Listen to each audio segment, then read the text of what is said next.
Picture this, your own private cloud. Virtual machines, containers and networking all running from the comfort of your own home. No AWS bills, no rate limits, and no random outages. And the best part? It all runs on this. I hope you see that, but it's really cool. Proxmox virtual environment, running on this little Think Center machine that I bought for cheap on eBay back in the day. If you ever wanted to take your DevOps skills beyond just tutorials, this is where it starts. And it all starts with Proxmox.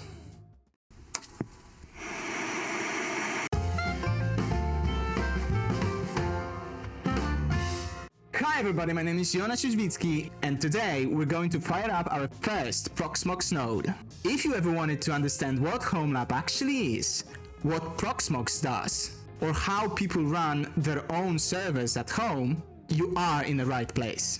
This video is the foundation for my entire Homelab series. So, by the end of this video, you will understand what Homelab really is and why it matters. What's a server, VM and a hypervisor? What Proxmox is and why I chose it? How to install Proxmox, connect to it, and most importantly, why anyone in tech, from beginner to the DevOps professional, would like to have their own private Homelab. So, let me answer the question.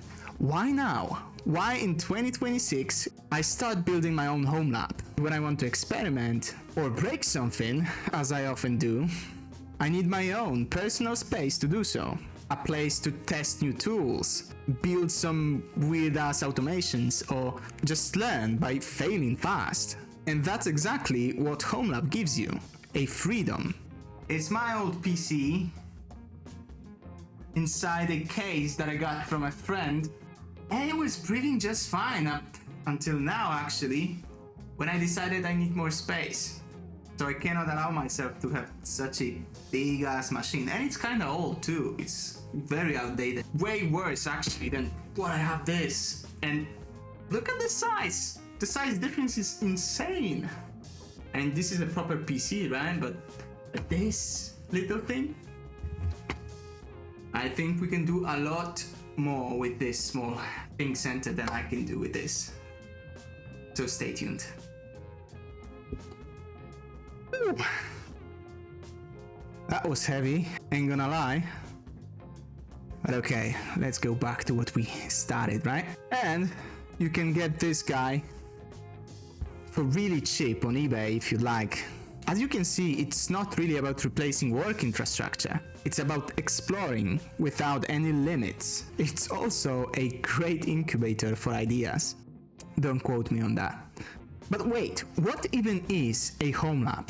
A Homelab is essentially your own data center at your home. Could be a single old PC like you've seen before, a few mini PCs like I got here, or you can even have a full-blown server rack hidden in your closet, and it'd be good too. It's where you can run virtual machines, networking, containers, firewalls, DNS, Pi-holes, Kubernetes, etc. It's your lab, your arena for breaking and building new stuff. And honestly, it's one of the best things you can do for your IT career ever. But what are servers and what is infrastructure? This video is supposed to be basic. What are you talking about? So let's break this down real quick, okay? A server is essentially just a computer, like you have, but it's designed for running specific services for others, instead of Chrome tabs or games. It runs websites, APIs, databases, and when servers talk to each other, that's your infrastructure. It's the invisible backbone of every app, website, and service you use daily. But let's talk Proxmox. In short, it's an open source virtualization platform. And you can think of it as a control center for your servers. The hypervisor that runs, manages, and monitors everything. You can create a full VM, and that's a short for virtual machine, lightweight LXC container, and connect multiple physical nodes into a cluster. All of that from clean web GUI, which stands for Graphical User Interface. Let's get technical. What is a hypervisor? A hypervisor is a layer of software that lets you run multiple virtual machines on one piece of hardware. It divides up resources like CPU, RAM, or disk space, and gives each virtual machine its own world to live in. And Proxmox itself is a hypervisor.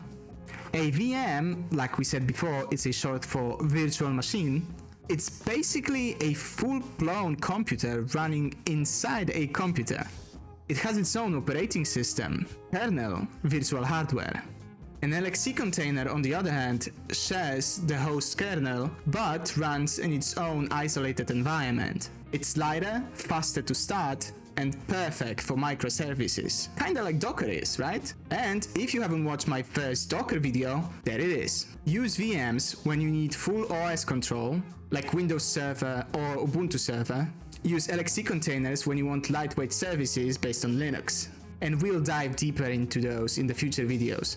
So, as you can see, you don't need a data center. All you need to start is an old PC, preferably with the 8 gigs of RAM plus, if you want everything to run efficiently. And you could use some decent CPU, but everything from the last 10 to maybe 15 years will be okay.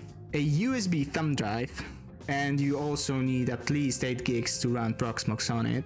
And of course, a stable network connection. And here's a catch. Proxmox doesn't really support Wi-Fi, so what you need is a Ethernet cable plugged into the machine.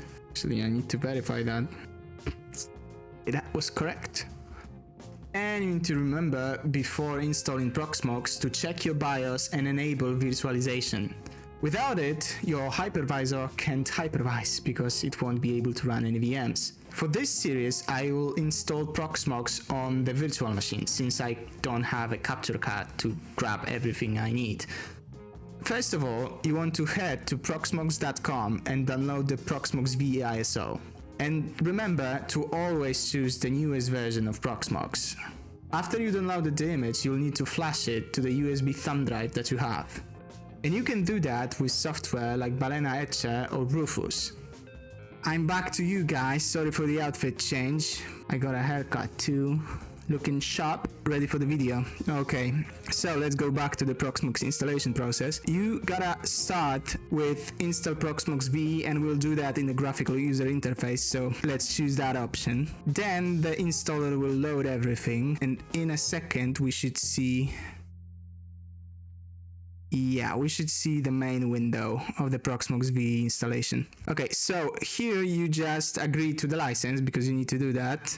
Click agree and you choose your target hard disk on which you want to install your Proxmox virtual environment. And this is really important because if you have a couple of disks, you need to choose one. I will choose that. Then you gotta create the password for the root account, and here you just type whatever you want. I'll choose my password, and you specify the email address that will be assigned to the root account. In my case, I use my real address, and you can contact me on that address as well, so if you like to email me, then this is the address to go. In terms of your IP address and gateway, if you connected your Ethernet cable to the Proxmox V properly, you should get the address assigned by DHCP on your ISP. If you didn't do that, then you'll need to make sure it's done okay. So in terms of your host name, FQDN, if you like, that stands for fully qualified domain name. In our case, for our usage, you can specify whatever you want here. But remember, that setting matters if you want to expose your Proxmox VE to the internet. So keep that in mind. We won't be doing that in this video, so you can just specify whatever you want here. I will use my real domain name, the host name that I want to actually use. Then what we have is the summary of everything we set up. So the country, time zone, Europe, Warsaw. You can click install if you think you're ready. And also remember to automatically reboot after a successful installation. Make sure it's checked on and then click install. Then the Proxmox will do the job. You will see the installation window and the installation progress bar going. And here we go, you have successfully installed your Proxmox VE. And now what you do, you go to the website that is specified under the welcome message. And that's the address of your Proxmox web UI. But remember, you need to be connected to the same network for it to work. You will get a security warning, but that's okay since our computer doesn't accept the self-signed Proxmox certificate yet. Log in with the root user and the password you set during installation, and boom! You are inside your own Proxmox dashboard. You are now officially running your own hypervisor. So, that's how my Homelab journey starts again. And hopefully yours too. In the next episode, we are going to focus on initial Proxmox configuration. We'll talk a little bit about clustering and networking inside the Proxmox, so stay tuned for that. So, if you're building alongside me, drop a comment with your setup. I'm really curious what you're running on, what hardware you're using, and if you chose Proxmox like me. And of course, what you want to run on your Homelab, because that's the most important thing, right? And if you like this video, please share and click the subscribe button, it really helps me. Let's make year 2026 the year when you build your own home cloud.